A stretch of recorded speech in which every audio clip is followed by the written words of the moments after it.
Hello বন্ধুরা, তো রান্না বান্না হয়ে গেছে।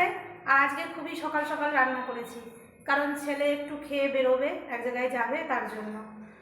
সব রান্না না করলেও হতো, একটা মাছ করে দিলেই হতো, কিন্তু ও না খেলে তখন আবার আমরা যখন খাবো তখন ভালো লাগবে না। তা রান্নাগুলো আপনাদেরকে দেখিয়ে নিই।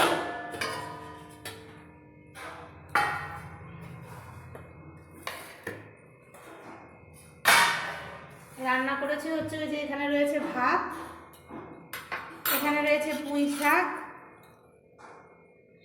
এখানে রয়েছে আম ডাল। এই আমটা ভীষণই টক, একদম অর্ধেক আম দিয়ে ডালটা রান্না করেছি হালকা করে। আর এখানে করেছি পিউলি মাছের বেগুন পটল পেঁয়াজ দিয়ে চচ্চড়ি। পিউলি মাছগুলো আজকে হেভি ছিল, একদম ঝরঝরে পিউলি মাছ। আর ডাল খাওয়ার জন্য রয়েছে এখানে আলু ভাজা। আর আমার বর হচ্ছে আলু বিশেষ খেতে চায় না, ওই জন্য করেছি ওর জন্য একটু মাছ ভাজা রেখে দিলাম। আর এখানে করেছি উচ্ছে আর আলু দিয়ে ফলুই মাছের ঝোল। আপনারা হয়তো ভাবতে পারেন যে উচ্ছে কেন মাছে?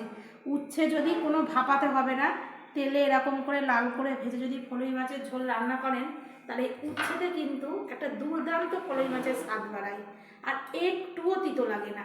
তাই জন্য উচ্ছে দিয়ে আর আলু দিয়ে আমরা ফলুই মাছের ঝোল করি। এবার ছেলেকে আগে খেতে দিয়ে নিই।